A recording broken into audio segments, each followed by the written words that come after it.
Hi, everybody. David Donaldson here with another episode of Entrepreneurial Impact. I'm excited to have with me today Scott Leroy of Scott Leroy Marketing. And for a lot of our Keller Williams associates, you're probably quite familiar with Scott as he helps so many of our associates and market centers through onboarding and training and getting everybody up to speed. Scott, welcome to Entrepreneurial Impact. Awesome. Thank you for having me on here. Excited to be here.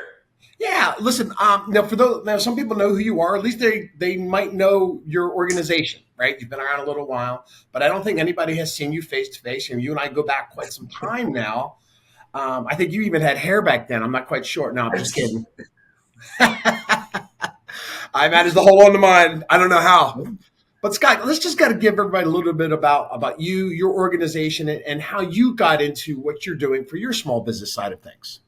Yeah, of course. Yeah. So I've been doing this a little bit over a decade now. And it's so funny. I always tell people when I started the company, I had more hair and less weight. So that's the easiest way to see on the entrepreneur side of everything. So originally, the impact on you. Yes, that's the positive and negative impact. Started the company really back in the day because the word marketing is in the title. Started it primarily as more freelancing on the marketing side, just reaching out to different local businesses, seeing what we might be able to do to kind of help out. And a Keller Williams office actually took me on to do this is dating it a little bit. Social media was the biggest trend at that time, still is now, but not to the extent that some other things are. So started working with them on social media side, and then kind of grew from there, pivoting into what are other brokerages, what are other clients potentially looking for, and really just going through and saying, all right, let's help out on the tech side, let's help out on the support side, let's help out on the training side. So grew it into what it is now, kind of, working with anything and everything back office oriented, back office solutions, and then obviously external as well too on the whole, digital marketing side, print marketing side, whatever it may be. So a slew of services over the past 12 years now. And when I look at, it's funny, technology is always such a scary word for many, many people. So much so that I don't even like utilizing it for business owners, right? Because they're paralyzed by indecision about what technology means. They talk to somebody like me and I'm like, oh, Dave's the tech guy. I'm like, well, Dave's really not the tech guy. And I almost think sometimes like tech is just like the last 4-letter word that was left. And they built around that, right? But technology is leverage, right? For business owners. That's where I try to coach them and get them in the mindset. But with technological comes change, comes responsibility. And in the world where technology makes our lives easier, okay, I think many things are overlooked. Now, I do have a little bit of a background in security and having worked with some security organizations and co-owned a couple of those as well. And it's one of those things that I always talk to people that unfortunately is too much of an afterthought, right, than on a forefront, because there's money associated with vesting in the unknown. And people are terrified. Sometimes like, well, I'm paying for it's insurance. For lack of a better term, it's insurance, right? People are a little worried sometimes about when I pay for security or if I pay for security, I may never need it. The unfortunate sometimes that, God forbid, you ever actually do. And to what degree does that actually mean, right? Yeah. So when I look at an organization's user, I look at the questions. Let's just kind of start very generally. What type of questions, if any, do you get from agents about security that they should be aware of? Yeah, no, it's a really good question. So my favorite thing that I always like to highlight is that just on the general side, and it's so funny that you said that about, not investing in the security, because it's always one of those things that you don't invest in it until you need it. So, I mean, it's basically the exact same thing as insurance at the end of the day. One of the biggest things I always hear is, what are some of the best practices that I can actually do, for my business in order to ensure that everything is secure and safe? And I mean, just starting on the very basic side, especially things that are available to any consumer as well too, just, going through and having, whether it's a firewall, whether it's antivirus software, malware software, whatever it might be, just ensuring that you have that set up on here. I mean, I know whenever you purchase any type of computer or anything, you're getting typically a year free of, insert name of antivirus platform. And then there's also free options that are available out there as well too. If you have a PC, it comes with, a version already included on there. Running that on a regular basis is just one of the simplest things that you can do. The other thing is really just going in and seeing like if you are running your own small business and maybe you're utilizing some, additional external tools, who has access to this as well?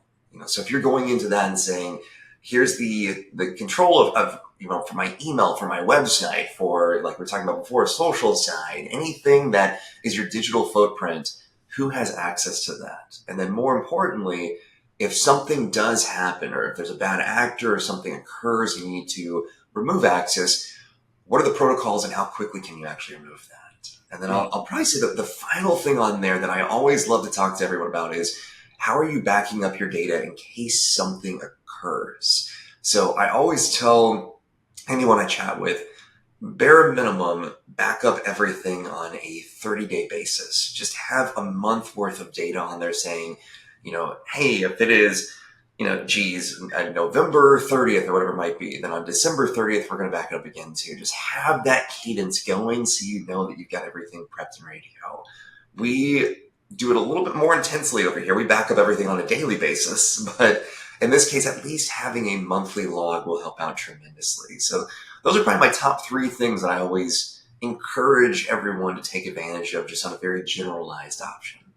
Yeah, those are all great starting points, right? And when I talk to agents, especially on the real estate side of things, right, I think the starting of like understanding that each individual licensed agent is a small business, right? I think that's something that's missed on a lot of people, and that they overlook, hey, what am I responsible for security with? So you're touching in, right? And this is, like saying, hey, step one, you don't have to have a brick and mortar location as an individual. You may show up at one, but you're traveling around with a laptop or a phone, right, or something that's got sensitive data to it. What is your regular protective software looking like? Whether it's one of those, like you said, insert companies.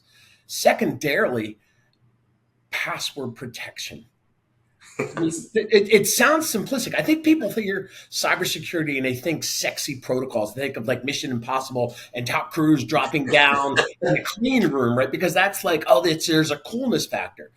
But the thing is, when we think about security and vulnerabilities, it's much more basic and boring than that. When we can really kind of look at the most damage that can be done in like a phishing situation. Let's talk to phishing first, and then we can talk about the security mechanisms around it. Define phishing for the audience. Oh, so define, oh man. Yeah. So phishing in this case, I always think of it, well, first and foremost, I want to highlight on the Tom Cruise Mission Impossible one as a claw machine fan on there. One of my favorite scenes of all time on it. So I just wanted to highlight that for you. So thank you for bringing that up. Well, I think when everybody hears cybersecurity, I think, well, those of us at a certain age anyways, that's kind of where they're going to go to, right? Yeah, of course. Yeah, exactly. So phishing in the simplest of terms is anyone trying to attack, access, or basically steal your data from you in a way that you may or may not know about. So it could be that they're a bad actor trying to access your back-end accounts. It could be someone that's sending out, like you'll see multiple times, emails or text messages getting to you, basically saying, hey, please contact for this information because we need this. Otherwise, we're going to shut down X account. So you'll see it all the time. And some of them are easier to notice. They stand out and you're like, oh, that's definitely a phishing attempt. And you might see it consistently in your spam inbox, or outside of that, you'll receive a lot of text messages or even phone calls of people trying to hack into whatever it might be. I hate using the word hack on there, but they might just be trying to get inside your account. So I always tell everyone, if you are suspecting that something might be a phishing attempt, go with your gut feeling. Because more than likely, saying that. That is where I'm at. I get calls or emails almost daily from people saying, hey, I think this is phishing. And they're like, what do you think? Or they say, hey, I got this lead, but I don't know where it came from. That trust your gut literally is your first level of security defense. Question everything. Yeah, 100%. And it's so funny because I'll see some that come through and I'm like, and they're very sophisticated. There are some that are like, wow, this is very close. But from seeing everything for years now of, hey, this is what I should be looking for. This is what's occurring on here. Like even the simplest thing at the end of the day is if you're getting an email, for instance, check who the sender actually is, because you can change the name on that sender anytime. But then once you actually look at it, all right, well, what is this email address? I've never seen this before. So that immediately is, all right, well, this is a fake one coming through. But then at the same time, like you said, if you feel like something is off, even just a little bit, trust your gut and just double check with other people. So I love the fact that you said people are coming to you saying like, hey, I think this is a phishing attempt on here. So they immediately trust their gut. They went to a respected resource and then got that validation of, yes, it is a phishing attempt, avoid. And also, thank you for bringing that on here, because if you're receiving this, especially in your position on here, you might be able to use your voice to get it out to other people and say, hey, this is a phishing attempt. Let's get on top of this and play defense or play offense in this case instead of defense. So now we can get in front of everyone before this becomes a more widespread issue. Right, because the truth of the matter is, I think if you look, like you referenced the spam inbox, everybody gets them every day to some degree, right? It's just a matter of where they're coming from and what's the target audience, right? And sometimes as organizations, we're larger organizations in an industry where there's a lot of money changing hands, so we're obviously a prime target to try and a barrier of entry. And a lot of people say, hey, to me right away, like, well, what do I do if I clicked on it? Because I think you brought up a good point. They've gotten more sophisticated, right? It's no longer a really badly, poorly written email from somebody from somewhere else looking to spend billions of dollars and buy something, or asking for mass amounts of gift cards to get them out of a jam, right? I mean, I always like, hey, listen, trust and verify, hang up, don't respond, get online, call them directly, whatever that needs. But otherwise, sometimes people do just get drawn in, because if you look at where we are, artificial intelligence, the advanced nature of things that are easier to do and replicate, it is getting trickier. You and I have done this for a while, so we have a little bit more of a keen eye, right? And I think things jump out a little differently for us. We're just not necessarily looking for them. They jump out to us. And a lot of unsusceptible business owners that don't have that background are prey. Right. And that's why these things work at the level that they do, because they're easy. They're a low barrier of entry. They don't cost a lot to do. And the damage that can be done can be massive. So on the backside of that, people always say to me, David, what should I do if I clicked on something? So the first thing I always say, besides trusting your gut, good job, go change your password. Passwords are always an interesting thing for people because we like easy. We don't like hard. And I reference a lot of times, I'll talk about real estate contracts. At some point in time, they were written on a stone tablet and they were one page, right? Now they're anywhere from 18 to 20 something pages because of security. That's a large component of that, and lawyers, but we don't want to get in that route. But security is a large component of why things have gotten longer. And you can chalk up password, right? Security, dynamic passwords, right? Or passphrases. Let's talk about the importance of passwords. How do you explain that to people? Say, hey, I get that 12 characters is a lot, but let's talk about why. Yeah, and it's so funny because the further I shouldn't say it, the longer the password or passphrase, the harder it is for someone to actually be able to access your account. And I was looking at statistics the other day, and unfortunately I don't recall them, so I apologize. But we were going through what is the likelihood with the longer the password that someone will actually be able to access your account. And for each character that you start to add on, it becomes so insignificant that they're not going to be able to get inside there. So at least having, I know industry standard used to be 8 characters, now you're getting to 12. I'd be shocked if we don't see 15, 16 in the near future. And then probably all the way up to 20 on there. So like you're saying, having a passphrase instead of just a password will help out tremendously, because even myself directly, I love myself a nice little computer-generated password. You cannot memorize that to save your life. And if you can, good on you, because that is not the easiest thing in the world by any means. But I also know that, like you're saying, passwords, previously people would just say, all right, well, what is my password going to be? And then the biggest issue I also see is that they'll utilize it across multiple platforms, which you never want to do. Correct. So in this case, having a passphrase like, I love real estate, whatever it might be, having multiple words connected, and that's also even just a very general one, so I wouldn't suggest using that one, but something even of... Great, I'm going to change my password now, Scott. Thanks for sharing it with us. that was it. There was nothing else. No special characters, no numbers, nothing. So even just having like, I have 2 dogs named, Blake and John, whatever it might be. Those are not the 2 dogs names that we have over here. Those would be fantastic names though. And then 2019 exclamation point or something like that. Like something that's easy for you to remember, lengthy. So it's going to be very hard for someone to actually be able to figure out. But then more importantly, that you'll be able to actually add in there very quickly. because I personally use, and if you have, I can't speak to Android users because I'm an iPhone user. So Hey. I don't, I'm glad to know we have an Android user on here, but there we go.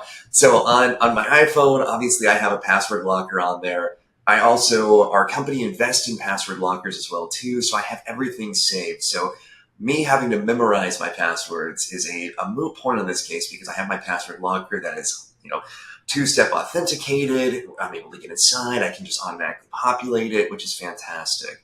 But having that passphrase is going to help out. And I think we're going to see a trend in the industry where a lot of people are going to move towards that instead of just having a standard password or going through and doing the stock password that they think is okay of capital P, money sign, WORD, anything like Darn. that. Like you're spelling out words with different symbols on there. And don't get me wrong, at one point in time, perfect. That was fantastic, and not a lot of people are going to know about that. But now they're getting privy to everything. So I think the passphrase is going to become something very beneficial, especially as those password requirements get longer and longer on here as well, too. Yeah. You touched on multi-factor authentication. And again, I try not to take these things to a degree that makes it complicated, but it is what the word says it is, right? It's two types of validation. And a lot of times I think I'll break it down to that something you know and something you have, right? So for those of you that are listening, it's a passphrase or password, right? And sort of secondary validation, right? Which may be like those codes that you get on your cell phones, like click on accept, or hey, I need you to enter these numbers into the device that you're logging in from, right? So we can validate the IP address, which is like, hey, this is me signing in from my computer. People don't get that. They think it's hard because, again, I'll go back to the easy button things. But guys, don't make it easy for them. Secondly, you touched on access, right? There's two types of access for a lot of people. One, who has access because I have a platform that I use, so I have access to it. So who on the company side has access and what are their vulnerabilities? Not just mine, right? My access point. Do I have a team of agents or administrative personnel, associates, assistants, right, that are all logging in? I know people, and this will resonate with some people that have 3 or 4 people that are using the one user's login credentials. What could possibly go wrong in that situation? A lot. So that's a lot to unpack on there. So yes, so for the multi-factor authentication, you hit the nail on the head with it because you're usually going to have in the back end. And I always tell everyone, if you're setting up two-step authentication, first and foremost, the two biggest ones they're always going to ask about are, one, do you have an email that you want to link up on here? Then you're going to get a code, sync the email so you can access it in case you ever get locked out. Or do you have a phone number on there? Or like you said, one of the biggest ones we're usually seeing now is where it's going to an authenticator app. It'll give you 30 seconds. Here's a 6-digit code. You can put it inside as well too. Those are usually the 3 biggest options I always see on here for two-step authentication. And even though it's not the easy button of being able to get inside, on a great note, once you do it once, most platforms will say, all right, don't ask me again for this in the next 30 days. So doing it once, even if it's then just saying, hey, over the next 30 days, I'm safe on here, it's okay. At least 12 times a year, you're basically saying, all right, let's just double check and make sure it's myself and no one else is trying to access this. But then on the other point that you're talking about of people having multiple access to your accounts, to your devices, to whatever it might be, I always suggest going through and one, having a list of anyone and everyone that has access to it. Because the other fun part about it is if someone has access to that password, so that I keep using the term bad actor on here, and this is basically just someone that is trying to get into your accounts, potentially do something malicious. And you never want anyone to be in that category by any means. But if something happens, there is the chance that maybe someone is leaving. It's not leaving on good terms, or maybe they are a bad actor and they're sharing that password or passphrase with someone else who could be doing something malicious on there. So in this case, knowing who has access to everything at what time, what permission level they have access to as well, and then just the ability to go through and change your passwords as often as possible. If something is happening and maybe there's an adjustment occurring on your team or on your business, whatever it might be, immediately change every password possible and ensure that you have, whether it's on a password locker or even if you just have like, hey, here's the documentation that I have of the different locations of all my passwords and all the accounts that I need to change in case something happens. Having that plan ready to go will help out tremendously.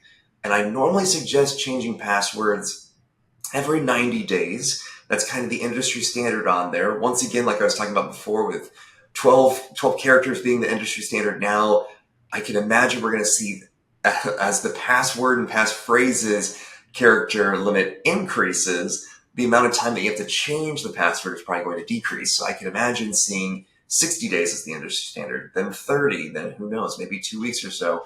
Or heck, in the near future, maybe it's just all, purely biometrics. You never know. I mean, look, there are people that I've talked to said, hey, I've used the same password for 25 years. Well, that's not a cool thing. That's a challenge, right? It is. The days of writing it down on a sticky note or in pencil on your laptop, not the best idea, right? Whenever possible, right? If you have a team of people, make sure that look, I get there's an expense to additional seat licenses, right? Or additional users on an account. But the dynamic impact of what your information is susceptible to, right, is not worth the risk of sharing your credentials. And then compound that with, like you're saying, a lot of people use the same password for multiple things. So they may quickly realize that you're using this password for this and 3 other things that they're accessing on your behalf. Now, it may be all the well-intentioned in the world when they join your organization, but unfortunately in business, separation happens all too often. And while they came in with the best intent, they may not leave with the best intent. And they do things as they're walking out the door. I wish it was just slamming of the door, but a lot of times it's not. So again, all of these things we're talking about, I'm going to bring back to our systems, right? And let's talk about documentation, right? Yeah. Should I document my processes of how I do things? And should I tie these things also to if there's a turnover in my staff? Like all these things people, I think, overlook. If I do change somebody, what's the first thing I should do? Change a password. Yeah. Oh, easily. Right? Yeah. And I always say over-document everything possible, because you want to have your standard operating procedures, or I just say SOPs on there.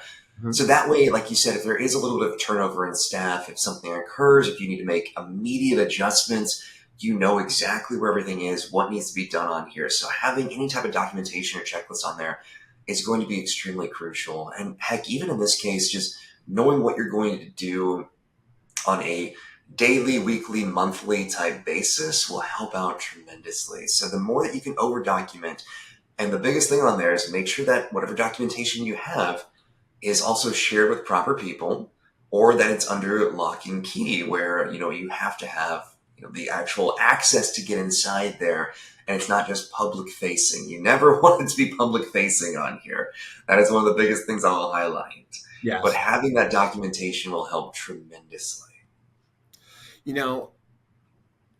All of this is such, and I hope everybody's taking notes here. Like literally document is important, and procedures, and everything we're talking about is a very low barrier of entry for cost efficiency across all these things. When we talk about like keyloggers and password access and multi-factor, those things are very, very inexpensive to enact in your business. And we're not talking about major server storage. We're not talking about a clean room. We're not talking security keypad access to your office. We're talking about something as simple. Like I remember early on, I was talking to a police officer, and they were telling me that, hey, most home invasions are deterred simply not even having security in your home, but just having the sign in your yard, right? Yeah. So, hey, is it worth me questioning whether this person has this company as a security company?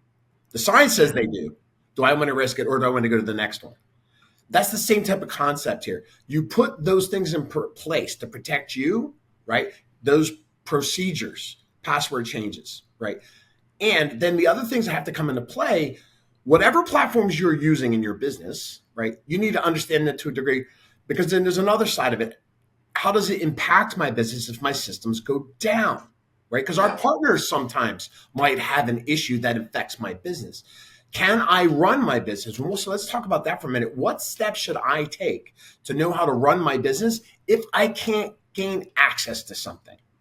Yes. Yeah. And if certain things go down, it can be detrimental to your entire livelihood that day, basically. And it's so funny that you brought up the police officer talking about the sign on there as well, too. So for my security system that I have, they gave us and it took a while for this to happen, but they gave us a free sign. And the first thing I was like, yep, I'm taking it immediately. It's like, I'm putting that out here. I've had it out in front of my home ever since they were able to give it to us on here.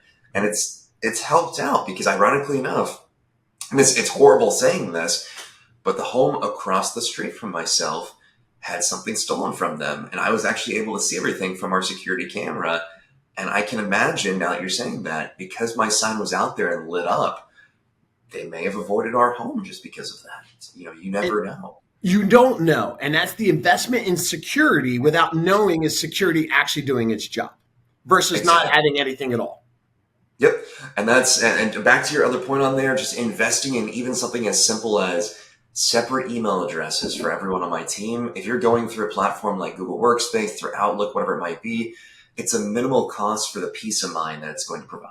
And that's the best part about it. And then you can actually start to restrict access, or as the admin, be able to take over certain items. But so back to the question on the action plan on there. I apologize. I just wanted to highlight that. No, you're reaffirming those points, right? Yeah, of course. Yeah. So top 3 things on action plans, because I could go way in depth on this, but one, just make sure you identify the critical systems that you need access to on a daily basis in order to ensure that your entire team or entire business is running smoothly. This could be whether it's, in the real estate side, a CRM, a website. It could be, if you're on small business side, maybe it's your online payment portal, anything of that sort. I'm sure everyone recalls back in, I want to say it was June or July, when there was the massive Microsoft outage that occurred. And that affected a lot more than what people were anticipating, including airports, I recall. So luckily I was just driving that day, but it was an interesting time. Yeah. So one, just identify what you need access to immediately. Develop a communication plan. So in this case, know who's going to reach out to potential clients saying like, hey, something is down right now. We're working to get this back up as quickly as possible. If this is something that's going to affect them as well too, and especially on the real estate side, if you're utilizing a website, an app, anything that might be consumer facing, you want to ensure that you're getting in front of them as quick as possible. If it is going to be a longer outage than anticipated, just so they're not looking at it saying, hey, something might be going on here. Now, don't cause, any type of terror just to cause terror. So remember, what I'm saying on this one is communicate only what needs to be communicated. Don't over communicate or anything of that sort, because obviously that's tricky, right? I know a lot of times they think over communication is the key, but unfortunately, I'm not telling you to hide things. I think there's a clarification. I'm going to preface this first and foremost. If you're not sure, ask somebody. Get guidance, talk to a lawyer, have some sort of expert, right? Or have clarity in your mind about where you're presenting. That's first and foremost. I want everybody to hear that. I'm going to highlight that. I want to bold that. Okay. If you're concerned, seek information. Okay. Yes. This is not the all end all be all here. Okay. Go to the proper channel and say, hey, do I need to disclose? Do I need to know what I need to do? But do that in advance so you have a plan. 2, you do need to understand the difference between access and a breach to sensitive material that puts your consumers versus you potentially at risk. And that varies from person to person. That varies from the systems that you're using. That varies to the softwares that you're using. All of that matters, and you have to have a clear understanding of what that looks like. Yeah. No, you really do, because at the end of the day, if it's and going back to that on there of not spreading, potential information or just, terror to spread it. In this case, going through and seeing what should I share, what shouldn't I share, and then also reinforcing like, hey, we're working on everything immediately to get this back up and running. End with that call to action of we're working on your behalf to get this fixed. We want to make sure this is back up and running to give you the best experience possible. And like you said, especially before, assign roles over to people inside the company. I mean, designate obviously the team members that are going to work on certain things. Make sure you have that hierarchy on there. And one easy way to actually go through and avoid this is just to kind of have regular testing. Go through and conduct scenarios. It reminds me of being back in school and doing fire drills. So it's basically the exact same thing in this case. Just going through and prep and just having that testing option on there to say, if this happens, what occurs? So the more that you practice, the more that when the performance occurs, and I hate calling it performance, but going back to, my fun music days, the more that we practice, the better the actual performance was. So in this case, God forbid something happens, you're ready to go and you know exactly what's going to happen. Well, because when we talk about access, or whether it's a security breach or phishing or whatever, or there's also the other side of it, right? Because then always just data is currency. That's why they do what they do, right? Yeah. Then on the other side of it, there's a disruption of service type of challenge. So that's kind of what we dove into a little bit here, is like, what happens if there's a disruption in service because of your relationship or other partners? Because the more larger organizations grow, the more that we utilize them, the more we depend on them, the easier it is to affect a lot of avenues, right? Because things spider out from a hub. So then, like, I'll break this down from a very large hospitality background on my side, right?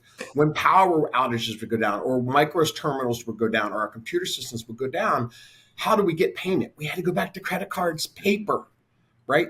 That's kind of a degree that I need you to think about when we're talking about how do you deal with a disruption in service, is how do you go on? So you led this off as we start to wrap and said, hey, do you have a backup, right? So I want people to think these through. Like, technology is great. However, as dependent as we become on it is scary and challenging, right? Do you have a hard backup of your database, right? If it's in the cloud and AWS is down, I might not be able to access my backup. But if I have my database backed up on I don't even know if I'm going to say Buffalo Drive. I don't know, it's still a thing anymore. I'm going to date a little bit, but an external hard drive, right? There's different levels. If you say you back up daily, weekly, monthly, that might be to the cloud. But do you back up monthly, biannually to an external hard drive, right? That is in an internal safe in your house that you can access. Again, cheap protocols that protect you to gain access to your information if I need to work outside of the systems, because there's a disruption in service. Yeah. And it's so funny. And I didn't anticipate this coming full circle on here, but it's fantastic it did, because the data backup is one of the biggest things that I highlight over here as much as possible. And it's especially from certain things, like even from our website, there are certain plugins that you can utilize that will automatically back everything up for you. But like you were saying, most of that backup will go to a specific cloud servers, like you're talking about with AWS, or if you're hosting it over even just on Google Drive, whatever it might be, or in Dropbox, anything on there. But not having access to that, what happens when that goes down as well too? Well, then you don't have access to anything. So in this case, going through and having that external option is never a bad idea, whether it's on an external hard drive, heck, even on your computer, whatever it might be. Just having that, I don't want to say physical or tangible item, because obviously you're not going to be able to touch it on here, but it feels almost like it's physical because it's not based off of another platform on there. And then even if there is a major system disruption, you touched on this fantastic on the hospitality side, having like a business continuity, plan on there of, if this goes down, here's our process. So it's really kind of like I always call it a choose your own adventure book of, all right, well, if we're going through and then all of a sudden the entire terminal goes down, here's what happens next. If the terminal does not go down, great, here's where we're going. And then hopefully at the end of the day, it comes back up and you can go back to plan A. But having that plan B, C, D in order is just going to help to make sure that the businesses are running, or your business is running smoothly, even if something does occur. And so having that continuity plan is detrimental. And it's going to be different for each business depending on what industry you're in, what tools you're using, what software or hardware you're using, and obviously, some other potential external factors as well too.